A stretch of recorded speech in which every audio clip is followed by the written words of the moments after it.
नमस्कार दोस्तों, आज की इस वीडियो में जानेंगे head and shoulder chart pattern क्या होता है। निफ्टी बैंक निफ्टी में ये चार्ट पैटर्न काफ़ी पॉपुलर है। ये कहूँ तो ये काफ़ी पॉपुलर चार्ट पैटर्न में से एक है हेड एंड शोल्डर। ये कब निर्माण होती है? बियरिश रिवर्सल है। बियरिश रिवर्सल मतलब मार्केट ऊपर की ओर जा रही है, ऐसे ऐसे मार्केट ऊपर की ओर जा रही है, यहाँ से रिवर्स करती है, नीचे आती है, तो ये बियरिश मतलब मंदी की सिग्नल को दिखाती है ये चार्ट पैटर्न। तो ये कैसे निर्माण होता है पहले ये समझते हैं। ये सबसे पहले अप ट्रेंड की ओर जाएगा। मार्केट नीचे से जा रहा है, नीचे से जा रहा है, मतलब बाइंग जोन जो है, बाइंग होते होते अब बायर जो है वो अपना मतलब बाइंग कम होने लगता है। अब यहाँ से सेलर एक्टिवेट हो जाता है। तो अब यहाँ से सेल करते करते आता है, कुछ देर नीचे का आने के बाद फिर बायर एक्टिवेट होता है और मार्केट को ऊपर लेके जाता है।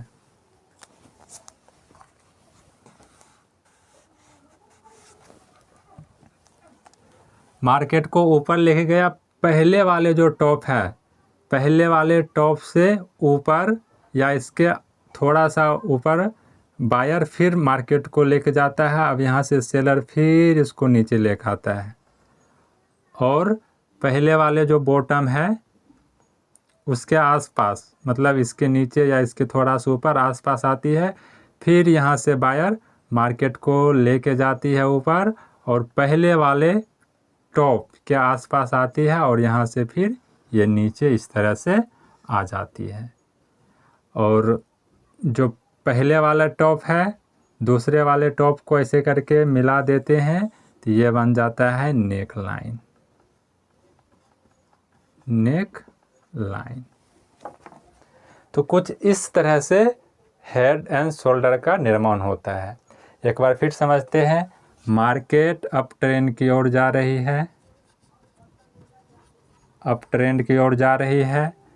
अप ट्रेंड मतलब मार्केट अप ट्रेंड मतलब बाइंग होते जा रहा है, होते जा रहा है, होते होते अब बायर जो है अपना बाजी जो है अब ये खो देता है। यहाँ से सेलर एक्टिवेट हो जाता है और सेलर एक्टिवेट हुआ, मार्केट को नीचे लेकर आया, फिर से बायर यहाँ पे एक्टिवेट हुआ, मार्केट को पहले वाले टॉप से ऊपर लेके जाती है, फिर यहाँ पे सेलर हावी होता है, बायर हारने लगता है, मार्केट को नीचे लेकर आता है, पहले वाले बॉटम के आसपास आती है, फिर यहाँ से बायर एक्टिवेट होता है और पहले वाले टॉप के आसपास आके फिर मार्केट को नीचे लेकर आती है। तो ये पहला वाला जो टॉप है ये हो गया लेफ्ट शोल्डर और ये सबसे ऊपर वाला जो है इसी को बोलते हैं हेड और ये वाला जो टॉप है इसको बोलते हैं राइट शोल्डर। राइट शोल्डर और ये वाला बॉटम और दूसरी बॉटम को मिलाते हैं तो ये नेकलाइन का निर्माण करती है। तो कुछ इस तरह से हेड एंड शोल्डर का निर्माण होता है। अब एंट्री की बात कहाँ पे करेंगे?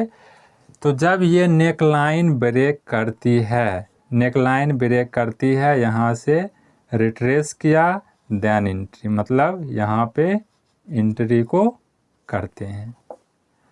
और स्टॉप लॉस ये वाले जो बॉटम है इसके ठीक नीचे यहाँ लगा देते हैं। तो एक स्टॉप लॉस यहाँ हो गया। एक स्टॉप लॉस यदि मार्केट यहाँ पे कुछ देर बिताती है तो छोटा एसएल यहाँ पे भी लगा सकते हैं। रिस्क रिवार्ड अपने अपने रिस्क रिवार्ड के हिसाब से स्टॉप लॉस लगा सकते हैं, क्योंकि जब फ्यूचर ऑप्शन ट्रेडिंग करते हैं तो हमने ऑलरेडी बताया कि उसमें क्या होता है, लॉस काफ़ी बड़ा हो जाता है। तो अपने हिसाब से दो तरह के स्टॉप लॉस लगा सकते हैं। अब टारगेट की बात करें तो ये वाली हेड और नेक लाइन की बीच की जो डिस्टेंस है वही यहाँ पे टारगेट हो जाता है। ये यहाँ टारगेट हो जाता है। तो यही हेड एंड शोल्डर है, वही यहाँ पे बनाए हैं। मार्केट अप ट्रेंड जा रही है, बायर मार्केट को लेके गया, बायर मार्केट को ऊपर लेके गया, कुछ देर मार्केट जाता है, बायर वहाँ अपना बाजी हारने लगता है, वहाँ से सेलर मार्केट को फिर नीचे लेकर आता है, फिर जो बायर है मार्केट को ऊपर लेके जाता है, पहले वाले टॉप से ऊपर लेके जाता है, फिर सेलर यहाँ पे मार्केट को नीचे लेके आता है, बायर अपना फिर यहाँ एक्टिवेट होता है, पहले वाले ये टॉप का आसपास, इसके आसपास मतलब कोई ज़रूरी नहीं किसी बराबर में हो, फिर मार्केट को ऊपर लेके जाता है, बायर पहले वाले टॉप के पास आता है, यहाँ से फिर शेयर एक्टिवेट होता है। तो ये वाली जो नेकलाइन है, पहले वाले दूसरे वाले को मिला देते हैं तो नेकलाइन होता है, ये नेकलाइन ब्रेक करती है, रिट्रेस होता है, एंट्री ले लेते हैं। स्टॉप लॉस की बात करें तो एक स्टॉप लॉस यहाँ छोटी स्टॉप लॉस, यदि थोड़ा अपना रिस्क रिवार्ड मैनेज करते हैं तो स्टॉप लॉस ये वाली बॉटम के आसपास यहाँ लगाते हैं। और टारगेट की बात करें तो ये हेड और नेकलाइन के बीच की दूरी है वो टारगेट हो जाता है।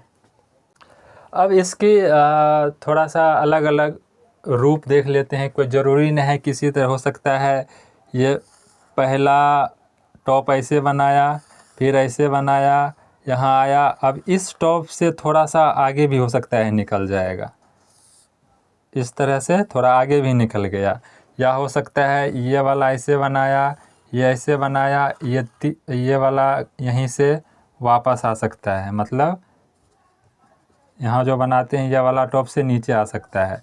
तो कहने का मतलब हेड एंड शोल्डर की तरह पैटर्न जब आप कैंडल स्टिक पे देखते हैं तो आपको मतलब सरसरी निगाह से देखना पड़ता है इसको समझने के लिए।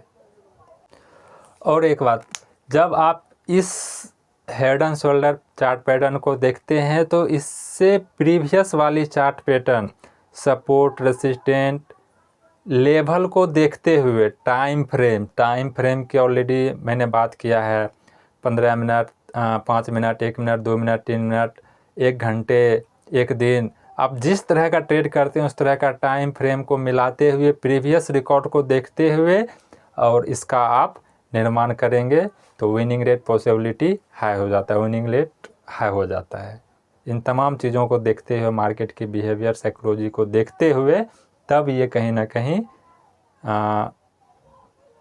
मतलब जीतने में आपको आसान हो जाएगा, क्योंकि ये काफ़ी पॉपुलर चार्ट पैटर्न में से एक चार्ट पैटर्न है।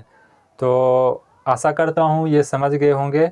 आइए कंप्यूटर स्क्रीन पे इसको समझते हैं कि चार्ट पैटर्न कैसे निर्माण होता है हेड एंड शोल्डर का। आगे कंप्यूटर स्क्रीन पे निफ्टी का 5 मिनट का टाइम फ्रेम लिए हैं। देखो, left shoulder, head and right shoulder, head and shoulder pattern बन गया, टारगेट हेड और इसके बीच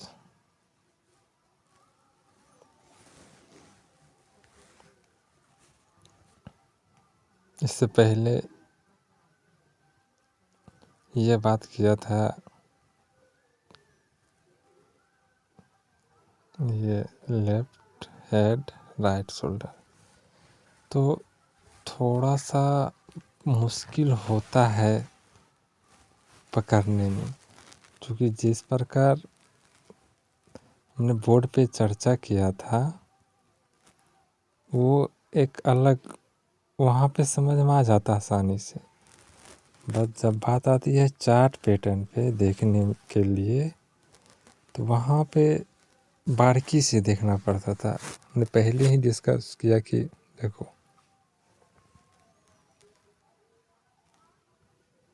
एम पैटर्न भी यहाँ बन रहा है,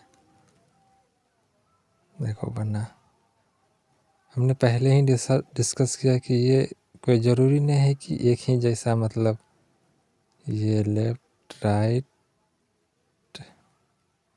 शोल्डर, हेड एंड शोल्डर बन गया, देखने से लग रहा है देखो ये यहाँ पे भी हेड एंड शोल्डर का निर्माण हुआ।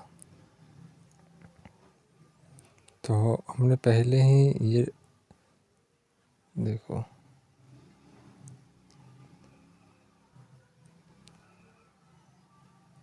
हमने पहले ही डिस्कस किया था कि कोई ज़रूरी नहीं है कि ये पूरा स्पष्ट मतलब हेड एंड शोल्डर की तरह दिखे हैं।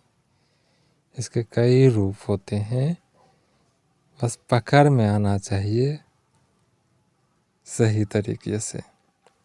इसको और देखेंगे अलग से chart pattern, special chart pattern ही देखेंगे। देखो यहाँ भी मंडा है, तो ये सिर्फ एक एग्जांपल के रूप में लिए, इसको और डिटेल्स में देखेंगे।